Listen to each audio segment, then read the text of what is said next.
Subscribe करें और देखें एक दिल दहला देने वाली हॉरर स्टोरी। बिना घबराए बेल आइकन प्रेस करना ना भूलें।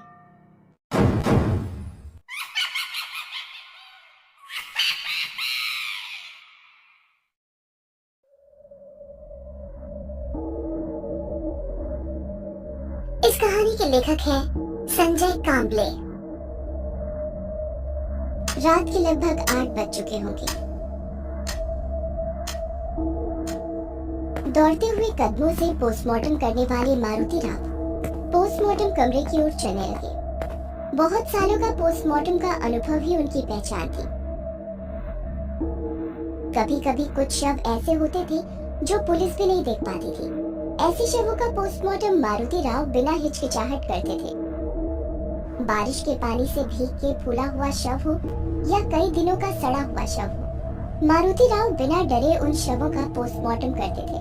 उनके साहस की वजह से उनके सारे सह कर्मचारी उनकी बहुत तारीफ करते थे।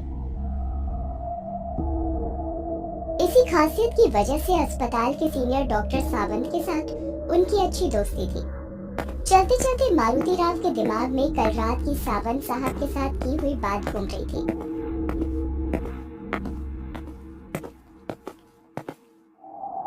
कल रात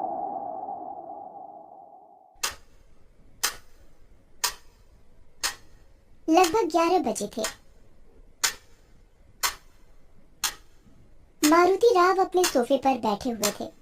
अचानक फोन की घंटी बजी।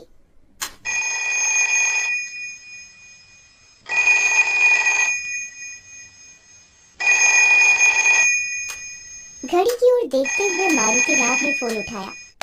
हेलो जी, कहिए सावंत साहब। मारुति एक लड़का है, उसे काम से निकालना है। मेरी उसके साथ कुछ खास बनती नहीं। उसने मेरे साथ कई बार बदतमीजी से बात की है, इसलिए आज तुम्हारे साथ उसकी ड्यूटी लगाई है। साहब, नाम क्या है उसका? दीपक नाम है उसका। अब ये दीपक बुझ ही गया समझो साहब। पोस्टमार्टम रूम में काम करना कोई बच्चों का खेल नहीं है। मारुति, एक बात पूछूं? संकोच भरी आवाज में सावंत ने पूछा। सावंत साहब, संकोच किस बात का है? पूछिए जो पूछना है। मारुति, तुम इतने सालों से पोस्टमार्टम कर रहे हो, पर क्या तुम्हें भूत प्रेत आत्मा इन बातों पर विश्वास है? भूत? साहब, ये सब मनगढ़ंत कहानियां हैं। मुझे ऐसे मनगढ़ंत कहानियों पर विश्वास नहीं है। बहुत ही आत्मविश्वास के साथ मारुति राव ने जवाब दिया। और बताइए साहब, आप वापस कब लौट रहे हो? अभी भी मुंबई में ही हूँ, कल तक पहुँचूंगा। मुंबई से करीब 8 घंटों का सफर है। और एक बात मारुति, वो लड़का यानी दीपक की एक खासियत है। खासियत? कौन सी खासियत? अभी थोड़ा व्यस्त हूँ, वैसे भी कल आने वाला हूँ, तो मिल के बात करते हैं। कल की वो बात याद करके मारुति राव मन ही मन मुस्कुरा रहे थे। आज फिर सावंत साहब ने एक जिम्मेदारी मुझे सौंप दी। जिन लोगों को काम से निकालना होता है, उन लोगों की ड्यूटी सावंत साहब मेरे साथ पोस्टमार्टम कमरे में लगाते हैं।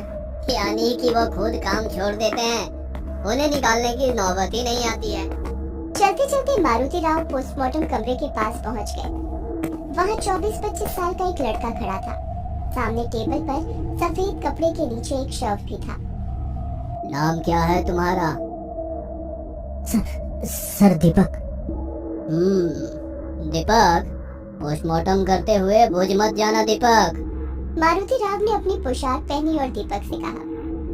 डर लग रहा हो तो अभी बताओ, यहाँ कई लोग चक्कर खाकर गिर चुके हैं। मारुति राव ने शर्ट से सफेद कपड़ा हटाते हुए कहा। लगभग 25 साल उम्र होगी इसकी। सिर पूरी तरह कुचला गया है, शायद किसी बड़े पत्थर से खून किया है। शव की अवस्था देख दीपक ने आंखें बंद कर ली। इतने में ही डर गए? सिर्फ सिर तो फटा है, पोस्टमार्टम में तो शरीर के सारे अंग निकालने पड़ते हैं। तब क्या करोगे? मारुति राव की बात दीपक को बुरी लगी। उसने हिम्मत करते हुए शव की ओर देखा और कहा। इसका खून नहीं हुआ है, काम पे जाते वक्त गाड़ी फिसल गई होगी और तभी किसी भारी गाड़ी के नीचे उसका सर कुचल गया होगा, इसलिए चेहरा भी पहचान नहीं सकते। अरे वाह, बहुत ही हिम्मत वाले हो। देखते ही निष्कर्ष निकालने लगे। बिना कुछ कहे दीपक शांति से खड़ा होकर देखता रहा। मारुति राव ने टेबल के पास रखे सर्जिकल ब्लेड को उठाया और दीपक की ओर देखते हुए कहा, इतना डरे हुए क्यों लग रहे हो? पोस्टमार्टम तो इसका हो रहा है और दर्द तुम्हें क्यों हो रहा है? तभी दीपक ने उस शव की तरफ देखते हुए गंभीरता से कहा, मौत के बाद इसके शरीर से बाहर पड़ी आत्मा अपने शरीर का पोस्टमार्टम होते हुए देखेगी तो उसे कैसा लगेगा? दीपक की ये बात सुनकर मारुति राव ने हंसते हुए कहा, आत्मा, भूत प्रेत आत्मा, ये सब मनगढ़ंत कहानियां हैं। मुझे इन सब बातों पर विश्वास नहीं है। दीपक चुपचाप खड़ा रहा और गंभीरता से बोला, मनगढ़ंत कहानियां? माफ कीजिए सर, पर जब तक हम देखते नहीं हम विश्वास नहीं करते। और हम विश्वास करें या ना करें इन्हें फर्क नहीं पड़ता। दीपक का अस्वस्थ चेहरा देखकर मारुति राव ने आत्मविश्वास से कहा, अपना ये पोस्टमार्टम का काम देखकर खुद भूत प्रेत आत्मा हमसे डरते हैं। वो क्यों डरे भला? उन्हें किस बात का डर? जख्म दर्द तो उन्हें होता ही नहीं है, उसके लिए उनके पास शरीर जो नहीं होता वो कहीं भी जा सकते हैं, आपके सामने भी हो सकते हैं। दीपक की इस बात से मारुति राव को गुस्सा आ गया। उन्होंने गुस्से से दीपक को देखते हुए सर्जिकल ब्लेड उठाया और टेबल पर पड़े शव के गले में भोंक।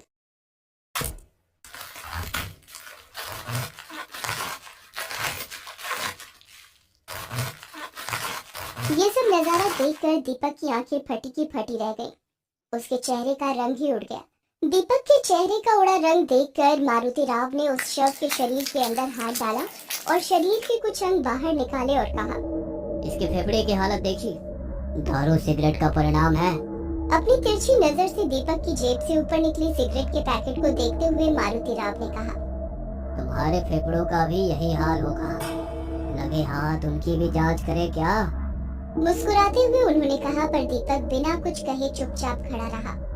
मारुति राव ने थोड़ा थोड़ा करते हुए पूरा शरीर चीर दिया। आवश्यक अंगों के सैंपल ले लिए। एक हथौड़े से उन्होंने खोपड़ी को अलग किया जैसे कि कोई ढक्कन खोला हो। दीपक भावना शून्य चेहरे से उस शव की ओर देखता रहा। उसके चेहरे को देखते हुए मारुति राव मन में कहने लगे, लड़का बहुत निडर है। चीर फाड़ किए हुए शव को वापस सिर दिया और कहा, दूसरी शव का पोस्टमार्टम भी मैं ही करूंगा। आज तुम बस देखने का काम करो। पोस्टमार्टम किए हुए शव को ढक दिया। वहीं उनकी नजर बाजू में सफेद कपड़े से ढके हुए दूसरे शव पर पड़ी। थोड़ी देर पहले ही वो शव वहां रखा था। शव के बाजू में पैड पर शव का नाम लिखा था। नाम पढ़कर मारुति राव की आंखें फटी की फटी रह गई और दीपक की ओर डर भरी आंखों से देखने लगे। दीपक निडर जैसा खड़ा था। क्या सचमुच दीपक निडर था या वो निडर होने का नाटक कर रहा था? मारुति राव कुछ समझ नहीं पा रहे थे। मारुति राव ने टेबल पर रखे पैड को उठाया और उस पर लिखी जानकारी पढ़ ली और शव पर रखे सफेद कपड़े को हटाया और उनके हाथ से पैड फिसल कर नीचे गिर गया।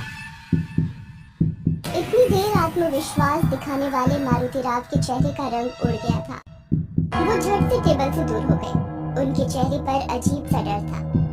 दीपक उनकी ये हालत देखते हुए उनके पास गया और कहा, डर गए? मारुति राव को खुद की आंखों पर विश्वास नहीं हो रहा था। डर से भरी हुई उनकी आंखें उस शव को देख रही थी। दीपक ने शांति से उनके कंधे पर हाथ रखा और कहा, भूत प्रेत आत्मा, इन सब की एक अलग दुनिया होती है, पर आप जैसे कुछ लोग इस अदृश्य शक्ति को नकारते हैं। आपके नकारने से उनका अस्तित्व और ये सत्य नहीं बदलता। मारुति राव एकदम चुपचाप एक मानसिक सदमे में थे। कहीं ये सपना तो नहीं? नहीं, ये तो सच है। उनकी आंखें फटी की फटी थीं, जैसे उन्हें सांप सूंघ गया हो। अभी अभी पोस्टमार्टम किए हुए शव को वो पीछे मुड़कर देखने लगे। सब कुछ मारुति राव की कल्पना शक्ति के परे था। मारुति राव की ये हालत देखकर दीपक के चेहरे पर एक अजीब सी मुस्कान आ गई। उनके रंग उड़े हुए चेहरे को देखते हुए दीपक ने कहा, आपका चेहरा बता रहा है ऐसा दृश्य आपने अपनी जिंदगी में पहली बार देखा है। तभी दरवाजा खोलते हुए सीनियर डॉक्टर सावंत और उनके सहकारी शिंदे अंदर आ गए और टेबल पर रखे शव को देखते हुए कहा, ये अचानक कैसे हुआ? रात को नींद में दिल का दौरा पड़ा, रात को जो सोए तो उठे ही नहीं। ऐसे अचानक मौत हुए इंसान की आत्मा ये बात स्वीकारती नहीं है कि शरीर अब खत्म हो गया है। वो आत्मा हर रोज की तरह सारे काम करती है। दीपक की इस बात ने दोनों का ध्यान खींच लिया। अरे हाँ शिंदे, ये दीपक है। इसने आज से ही ड्यूटी ज्वाइन की है। और हाँ, इसकी एक खासियत भी है, ये प्रेत आत्माओं के साथ बातें कर सकता है। तभी शिंदे ने हंसते हुए कहा, यानी अपने मारुति की आत्मा उसके शव के साथ काम करने आई होगी। इस लड़के को ही पूछ लो।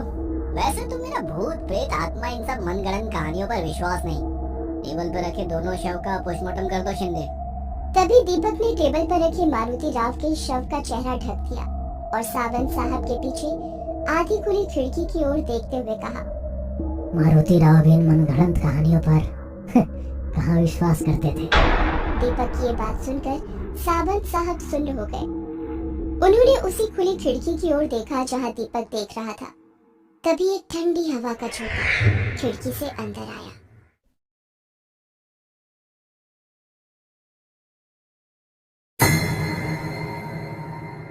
ये कहानी आपको अच्छी लगी हो तो हमें सब्सक्राइब करें, हमारा इंस्टाग्राम और फेसबुक पेज जरूर फॉलो करें। अगर आपके पास ऐसी ही कोई कहानी हो तो हमें कमेंट बॉक्स में भेजें। हम कोशिश करेंगे कि अगली एनिमेटेड स्टोरी आपकी होगी।